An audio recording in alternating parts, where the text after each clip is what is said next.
1995 से आगे भारत की अंतरिक्ष यात्रा शुरू करने से पहले आइए एक छोटा विराम लें और कुछ बहुत ही महत्वपूर्ण बात समझें। Satellite payloads. सैटेलाइट पेलोड क्या है? सैटेलाइट पेलोड इतने महत्वपूर्ण क्यों है और सैटेलाइट पेलोड पृथ्वी से कैसे संबंधित है? उपग्रह का मुख्य उद्देश्य पेलोड होता है। उपग्रह पर बाकी सब कुछ पावर सिस्टम, संरचना, प्रणोदन मीनिंग प्रोपल्शन, पेलोड का समर्थन करने के लिए मौजूद है। इसे इस तरह सोचें, यदि उपग्रह एक डिलीवरी ट्रक है तो पेलोड वह पैकेज है जिसे वह डिलीवर कर रहा है। तो हम किस तरह के पेलोड का उपयोग करते हैं? यहाँ 3 बड़े पेलोड्स हैं। एक, संचार पेलोड। इनमें एंटीना और ट्रांसपॉन्डर्स शामिल है। वे दुनिया भर में टीवी, इंटरनेट और फोन सिग्नल रिले करते हैं। इनसैट उपग्रहों के बारे में ये सोचें, ये भारत के शुरुआती संचार कार्यकर्ता थे। 2, पृथ्वी अवलोकन पेलोड। ये कैमरे, मल्टीस्पेक्ट्रल सेंसर या रडार सिस्टम्स है। भूमि, महासागरों, मौसम, यहाँ तक कि फसल पैटर्न की निगरानी करते हैं। IRS, भारतीय रिमोट सेंसिंग सैटेलाइट जैसे रिमोट सेंसिंग उपग्रह इन्हें ले जाते हैं। 3, वैज्ञानिक पेलोड। इनमें प्रयोगों के लिए उपकरण शामिल है, जैसे स्पेक्ट्रोमीटर, एस्ट्रोसैट जैसे उपग्रहों में ब्रह्मांड को UV और एक्सरे में देखने के लिए पेलोड थे। अब बात करते हैं स्थिति की, पेलोड पोजीशनिंग की। ये पेलोड पृथ्वी की ओर कैसे मुड़ते हैं यह वास्तव में मायने रखता है। नादिर पृथ्वी की ओर सीधे नीचे की ओर इंगित करते हैं। पृथ्वी के अवलोकन के लिए ये आदर्श है। परफेक्ट पोजीशन इज नादिर, सामने वाला फेस।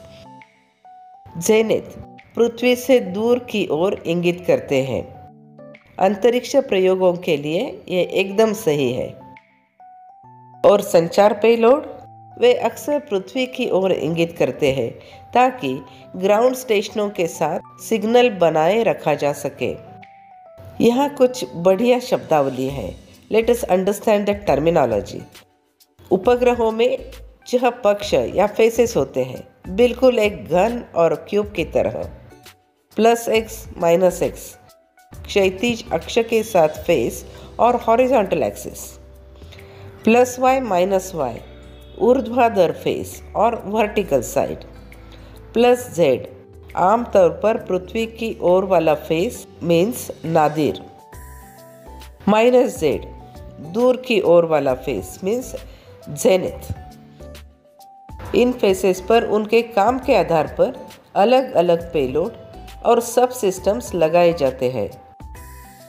आइए पेलोड घटकों को देख लें। एंटीना, इसका उपयोग संचार के लिए किया जाता है पृथ्वी और अन्य उपग्रहों के साथ। सेंसर्स, ये ऑप्टिकल, थर्मल या रडार आधारित हो सकते हैं। पृथ्वी या अंतरिक्ष के बारे में डेटा कैप्चर करते हैं। वैज्ञानिक उपकरण, इनमें दूरबीन, टेलीस्कोप, मैग्नेटोमीटर या कण डिटेक्टर शामिल हो सकते हैं मिशन के आधार पर। तो संक्षेप में, पेलोड मिशन का मुख्य उद्देश्य। ओरिएंटेशन इस बात पर निर्भर करता है कि आप क्या देखना चाहते हैं। घटक पेलोड्स, एंटीना, सेंसर और काम के लिए डिजाइन किए गए उपकरण।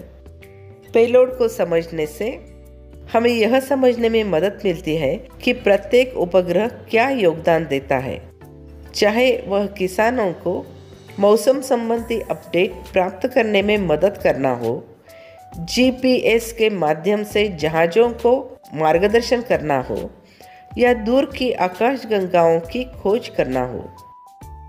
अब जब आप पेलोड की मूल बातें समझ चुके हैं तो तैयार हो जाइए, क्योंकि अब हम उस युग की ओर बढ़ रहे हैं जहां भारत का अंतरिक्ष कार्यक्रम 1995 से आगे की उड़ान भरेगा।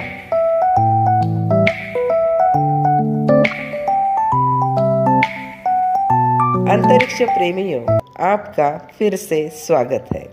आज हम भारत की अंतरिक्ष कहानी के एक सुनहरे दौर में प्रवेश कर रहे हैं।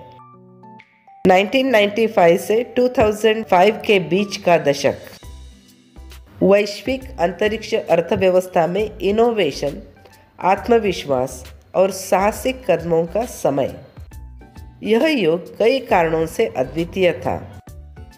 इसरो ने अपने सैटेलाइट प्लेटफॉर्म को परिपक्व किया, अपनी लॉन्च वाहन क्षमताओं को बढ़ाया और वैश्विक स्तर पर कमर्शियल सैटेलाइट सेवाएं प्रदान करना शुरू किया।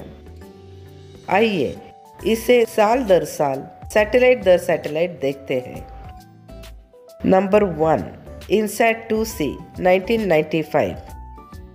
एरियन रॉकेट पर लॉन्च किया गया इनसैट 2C मोबाइल सैटेलाइट सेवाओं और व्यावसायिक संचार पेलोड वाला भारत का पहला सैटेलाइट था, जिसने टेलीमेडिसिन और दूरस्थ शिक्षा के लिए दरवाजे खोले। नंबर 2, IRS-1C अगेन 1995, अपने समय के सबसे उन्नत पृथ्वी अवलोकन उपग्रहों में से एक। IRS-1C, इसमें PAN, LISS-3 और WIFS सेंसर लगे थे, जो सब मीटर यानी 0.5 मीटर रिजोल्यूशन प्रदान करते थे। यह एक वैश्विक संपत्ति बन गई, जिसका डेटा अंतरराष्ट्रीय एजेंसियों द्वारा भी इस्तेमाल किया गया। नंबर 3, IRS-1D इन 1997। इसे PSLV C1 का उपयोग करके लॉन्च किया गया था। ये एक महत्वपूर्ण मोड था।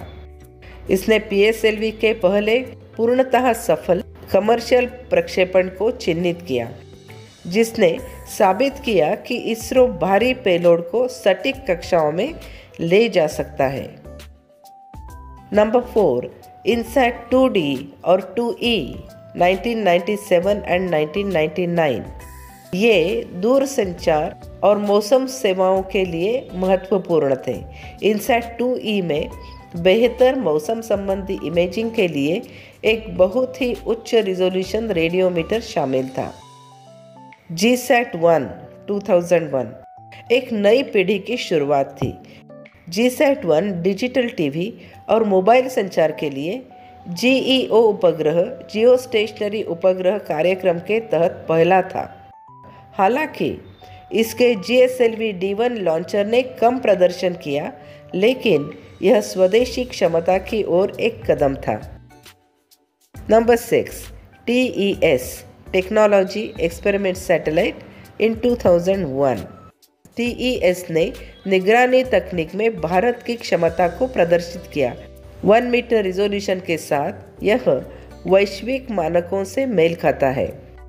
इसने onboard real time image compression और डेटा ट्रांसफर तकनीक में भी अग्रणी भूमिका निभाई। Number 7, INSAT 3 series 2000 to 2003। ये उपग्रह C बैंड, S बैंड और मौसम संबंधी पेलोड से भरे हुए थे।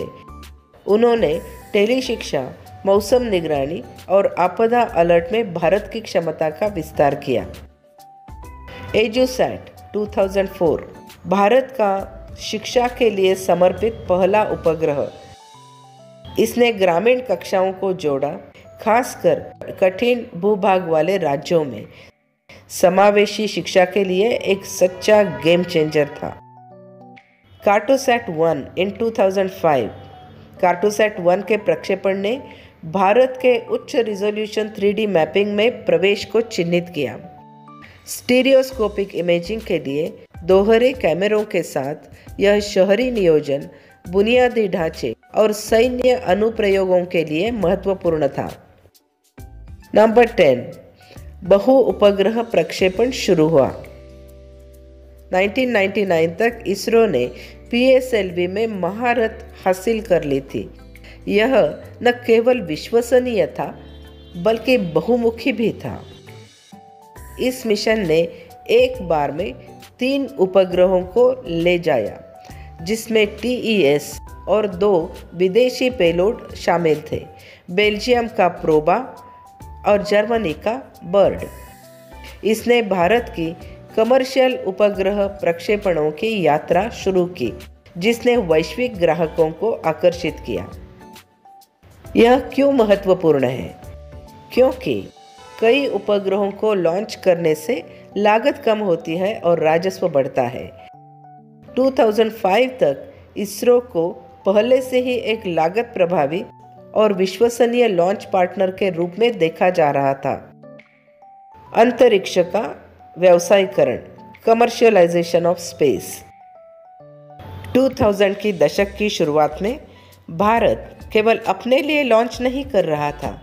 इसरो की वाणिज्यिक शाखा एंट्रिक्स कॉरपोरेशन अंतर्राष्ट्रीय अंतरिक्ष एजेंसियों और निजी ग्राहकों के साथ सौदे कर रही थी। IRS डेटा बेचने से लेकर नैनो सैटेलाइट लॉन्च करने तक भारत अंतरिक्ष में व्यापार के लिए खुला था। IRS 1C 1D सटीक पृथ्वी अवलोकन, इनसैट 2C से 3E संचार और मौसम की पहुंच का विस्तार, TES और कार्टोसैट सामरिक इमेजिंग शक्ति, एड्यूसैट दूरस्थ शिक्षा को सशक्त बनाना, PSLV C3 पहला सफल बहु उपग्रह लॉन्च, GSLV युग की शुरुआत GSAT 1 से हुई। अभी बोनस, संपूर्ण उपग्रह सूची 1975 थुम्बा से पहला साउंडिक रॉकेट लॉन्च किया गया।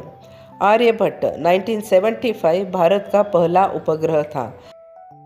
1980 का दशक SLV 3 का प्रयोग करके रोहिणी श्रृंखला लॉन्च की गई। इनसैट 1 और IRS 1 की श्रृंखला की शुरुआत हुई। 1990 का दशक इनसैट 2 श्रृंखला, IRS 1C 1D और PSLV की शुरुआत हुई।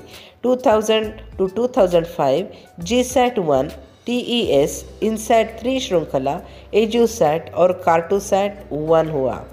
कुल मिलाकर भारत ने 2005 तक 40 से अधिक उपग्रह लॉन्च किए, जिसमें स्वदेशी पेलोड और तकनीकें शामिल थी। और इस तरह इसरो के लिए एक दशक की बड़ी छलांगे समाप्त हो गई। ग्रामीण शिक्षा से लेकर वैश्विक इमेजरी सेवाओं तक 1995 से 2005 के बीच भारत की अंतरिक्ष यात्रा ने चंद्र मिशन, मंगल ग्रह की परिक्रमा करने वाले और निजी अंतरिक्ष खिलाड़ियों के लिए आधार तैयार किया, जिन्हें हम आज देखते हैं।